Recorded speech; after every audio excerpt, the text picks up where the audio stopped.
Hey everyone, Leaf here, and today I want to talk to you about something that's a bit special to me. Final Fantasy VI's best boy, Locke Cole. He's been my #1 wishlist character for years now, but it's only now that I found the perfect opportunity to talk about him. In Japan, there's been a special Dissidia event called the Secretum that would include a male voice actor playing the role of a mysterious youth. Well, after the event, the preliminary internet murmurings are suggesting that the mysterious youth is in fact Locke Cole, as fans were speculating.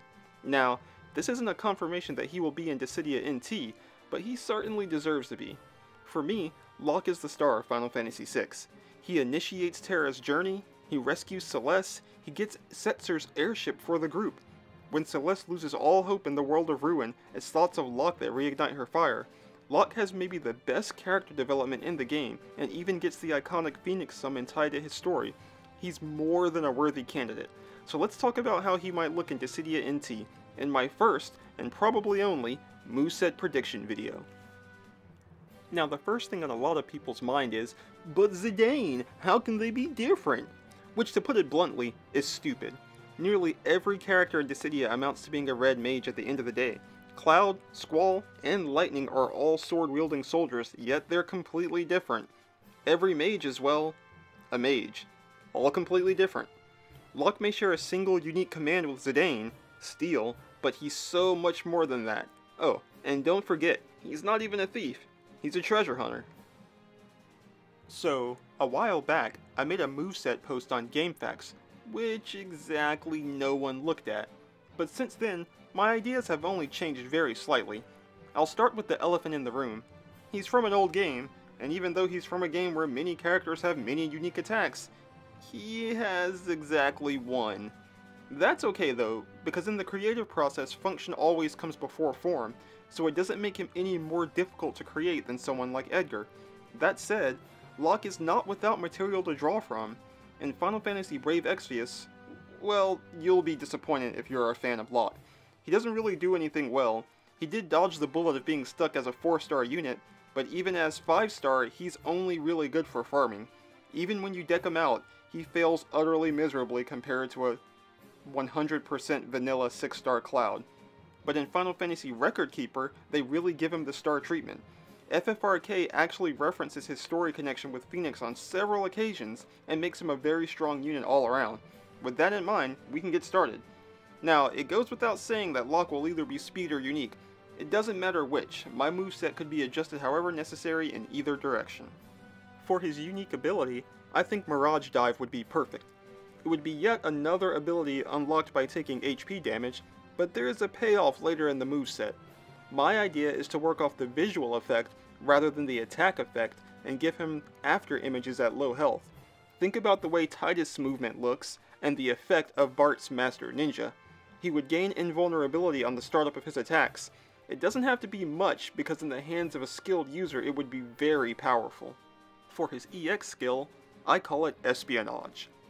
Locke's job in the Returners is actually being a spy, so if people are worried about him being similar to Zidane, I thought it best to draw from his actual story, rather than the related game mechanic. The basic idea is for him to steal buffs from his opponents. Unlike Zidane, his EX skill would only work on an enemy with buffs, and it wouldn't take away their buff. He simply collects the information, like a spy, and then distributes it to his teammates. So he would have a period of cooldown, use an attack similar in form to Zidane's steal on an enemy with buffs. Now he has that enemy's buffs stored, and can choose to use his EX skill again at any time to administer the same buffs he stole to his allies. After sharing the info with his teammates, Espionage would go back on cooldown again.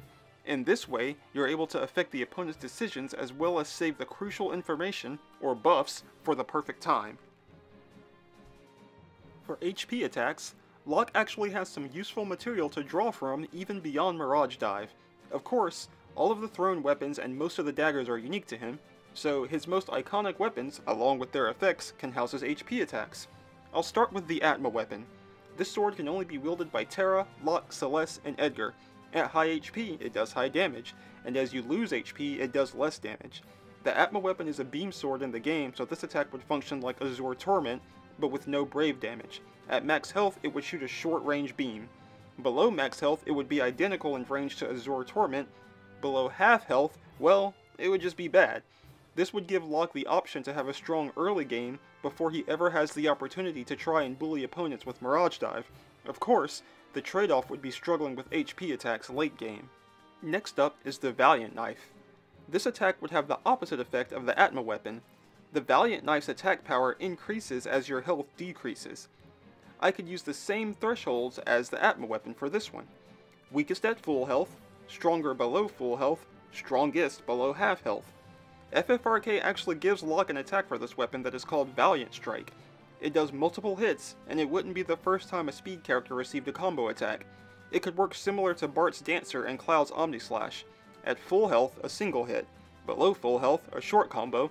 Below half health, a longer combo. If they make him unique type, they could even add high keep to it below 1/4 health. For his third HP attack, I want to look at one of his throwing weapons, Wind Edge. Wind Edge inflicts death, so in this case, Locke would gain something in common with Sephiroth and have an HP attack that gives the opponent the Doom debuff. This would be a stable and reliable HP attack like Samurai and Free Energy. The boomerang comes out at a reasonable speed, perhaps with magical energy around it, and returns just the same. Maybe we can copy Shantoto as well on this one. For his final HP attack, a magical AoE. It could be long range, it could be short range, it could spawn on the opponent's location. It doesn't really matter to me. It just seems like the right option to round out his set. Everyone seems to have a well-balanced set of HP attacks in this game, and for Locke so far, he doesn't have anything that's long range. FFRK gives Locke some really over-the-top attacks with Phoenix as well as Southern Cross if you equip his jacket. Any of these could be adapted to give him a large area HP attack. Finally, we'll close out the video with Brave attacks. I can admit it is true that Locke is now running low on ideas, but to be fair, that would be true of any F6 character. Even Cloud has attacks like Slashing Blow and Spin Drive that have nothing to do with Final Fantasy VII. So for Locke, I think it's best to follow NT tradition and create a new take on an old theme. To that end, I see Locke's Brave game as a cross between Firion and Kuja. Because Locke can use boomerangs and chakrams, it is fitting for him to have attacks with at least a bit of range on them, similar to Kuja. However, to differentiate him from Kuja, I've mixed in a bit of Firion. Try to follow my explanation. In the air, his down Brave attack would be to throw weapons out in a circle in front of him. His up Brave attack would be a rope knife like Firion. His neutral Brave attack would be a standard close range combo. Unlike Firion, he would not be able to chain these attacks freely.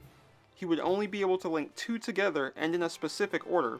So for the most simple example, Rope Knife would bring him to the opponent, the same as Firion, and then he could perform his neutral combo. Similarly, his Weapon Toss would be able to add Rope Knife to the end of it. However, in this scenario, because he can only chain two attacks together, Rope Knife would end in a slash like Firion and of course, cause full knockback.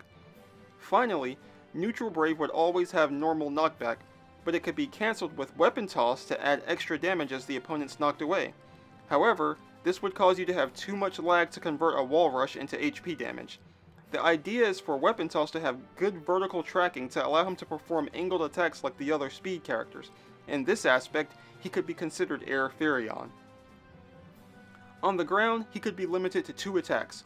Weapon Toss again on Up Brave, and a counter move on Down Brave. I think all this gives Locke a very interesting style, and I think most of you should be pleasantly surprised at the amount of unique material that Locke has to draw from. So that's it. I hope you guys enjoyed my Locke moveset video. Please be sure to tell me what you think down in the comments, or just spam how you want your waifu Celeste. Please be sure to check out my other videos as well. There's a Discord invite for Dissidia community down in the description as well. Check us out if you're looking for an active place to chat and prepare for the open betas that are coming up.